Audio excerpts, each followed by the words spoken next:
Hi folks, it's day 63 today. Just wanted to do a little follow-on video to yesterday. So yesterday I decided that I was going to start doing positive affirmations. So just telling myself, statements that are true, just over and over and over in my head, just, for an hour or so at a time. So I started yesterday. I kind of coincides quite well. So I normally do like an alpha stim session for an hour every day, and I generally try and meditate while I'm doing the alpha stim. So it kind of works out quite well that for an hour every day I have that kind of thing already in place where I can do these affirmations, so I don't have to worry about fitting them in everywhere else.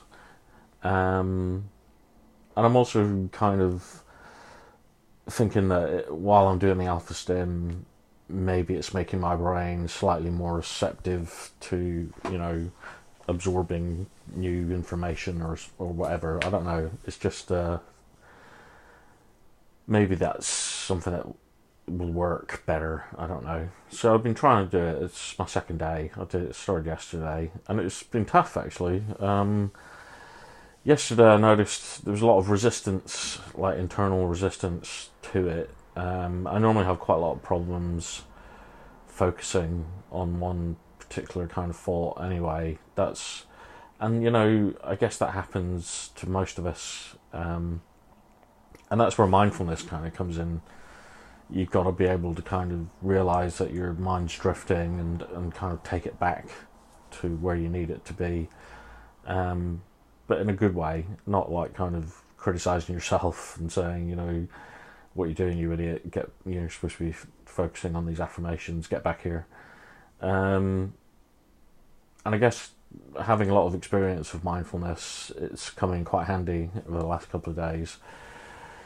So yeah, like I say, there's been a lot of resistance. I don't know if that's because, like I say, my mind, I find it hard to focus on specific thoughts anyway, or if it's like my own internal kind of self-criticism, like critical part of me that's kind of fighting back against it. I don't know, but yeah, I find it really hard, but I'm still doing it.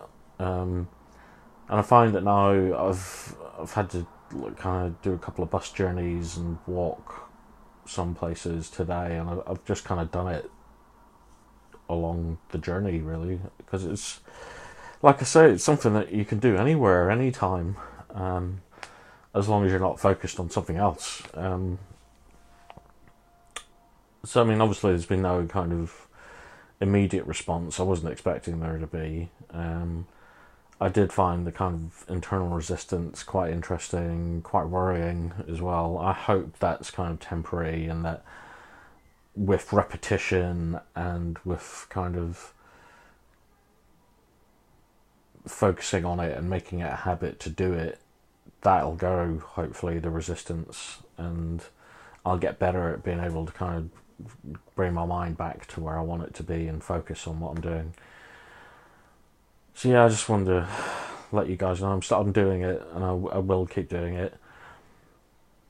Also, I had an appointment with my psychiatric consultant earlier today, and it just made me realise that. So we spoke about, how I've been. I think it was 3 weeks ago was the last time I saw him, and my mood's kind of up and down a lot of the time. And I kind of mentioned that I always seem to feel a lot worse in the mornings. So when I first wake up, it's kind of, that's the worst time of day for me. And he kind of made it quite clear that that's common. That's perfectly normal for people who suffer with depression, because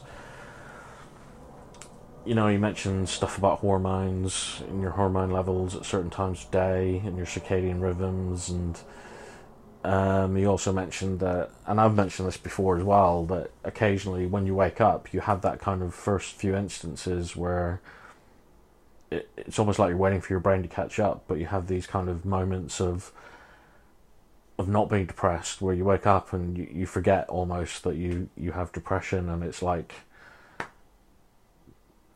that's what life should be like all the time, and then your brain kind of kicks into gear and goes, well, hang on a minute, we're depressed, so all that shit comes back piling in on top of you again.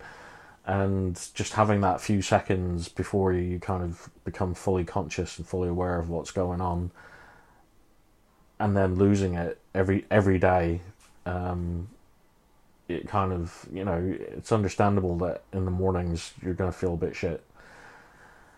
I mean, he suggested, like, just getting up and doing stuff, like, keeping occupied, applying like a short, sharp shock to my brain to kind of get it going, so it doesn't have time to kind of dwell and focus on the depression. So, I mean, you mentioned things like sticking my head in cold water, but that's like an extreme kind of thing to do every day. But even just something simple like getting up and going for a walk, getting out and fresh air, and just doing something, just keeping your mind occupied enough so that it kind of breezes past that moment where you kind of focus in on the depression and it becomes all kind of consuming, and it makes sense, I get it, and I'll keep trying to do stuff like that. But when I was there, and I've been seeing this guy for nearly 2 years now, and it's made me realise how lucky I am in some respects, like in terms of the support network that I've got at the moment. I'm very, very lucky, in terms of both kind of professional help and just the people in my life who are kind of supporting me through this, and always checking to see if I'm okay, and wanting to know what's going on, and they've made a big difference, and then on the professional side, I've had some really good GPs. My GP at the moment's amazing. My psychiatrist is really, really good. He's kind of looked after me pretty well for the last 2 years. I've had several therapists that have been really, really good. The one I've got at the moment is someone I've worked with quite well. He's kind of really good for me. And I'm in a very fortunate position because I know a lot of people who suffer with mental health issues don't have that kind of support network in place through various reasons. One of them being kind of maybe a financial reason, because I'm in a very fortunate position that I'm covered under, friends' health insurance, so I get a lot of treatment kind of covered by Bupa, which I wouldn't have had otherwise.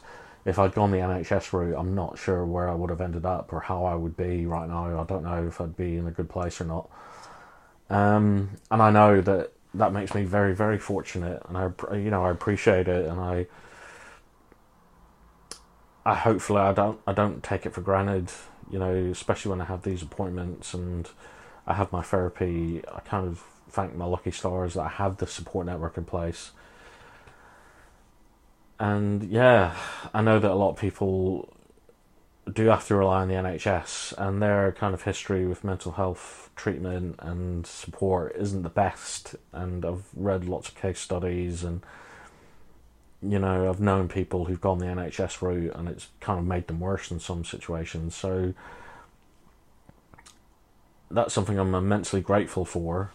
On the other side of that, I feel guilty because I feel like I'm getting stuff that other people aren't getting, and I don't feel that I deserve it. Or there are other people out there who probably need this help and support more than I do, and that's my imposter syndrome kicking in. It's making me feel like I'm getting away with something because I'm getting all this kind of treatment and support, and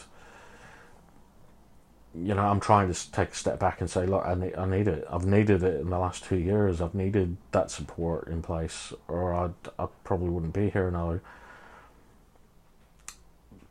But at the same time, I recognise that not a lot of people are as fortunate as me, and it makes me feel bad.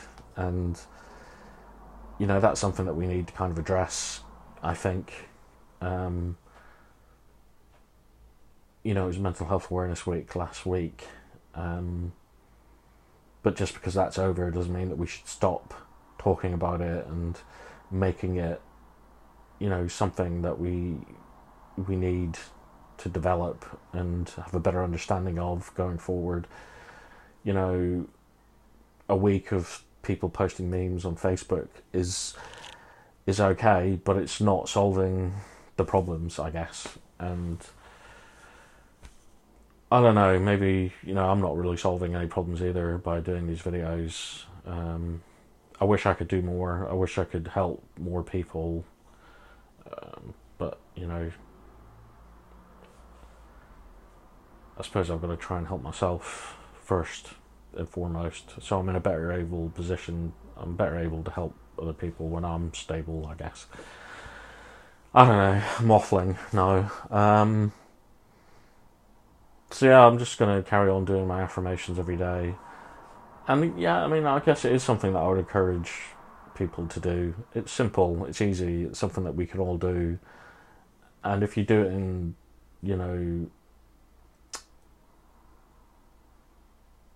if you do it alongside other things, I think it could be more helpful. So, if we, like I said, I do it while I meditate now, and I am thinking about doing the recording and just listening to it while I'm asleep or just about to go to bed.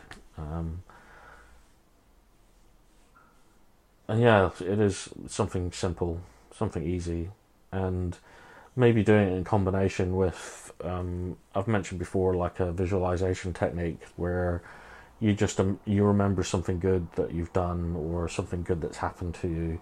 I mean, it could be anything. It doesn't have to be anything crazy, It could just be you had a really nice piece of cake or something. But if you kind of remember that moment fully, it brings back the feelings that you had. So if something made you feel good, remembering it properly kind of makes you feel that again. So yeah, I'm kind of experimenting, maybe doing the affirmations along with a visualization technique. I don't know. Try anything. So I'm going to stop there. But yeah, I'll catch you guys tomorrow. We're very close to moving. If you could see, there's boxes everywhere in the whole flat. Everything's boxed up near pretty much. So it's going to be pretty hectic for the next couple of days. I'm not sure. I'm going to try and do videos every day for the next few days, but they probably won't kind of be this length. Which you're probably pleased about, I imagine. But yeah, I'll be around. So I'll catch you guys tomorrow.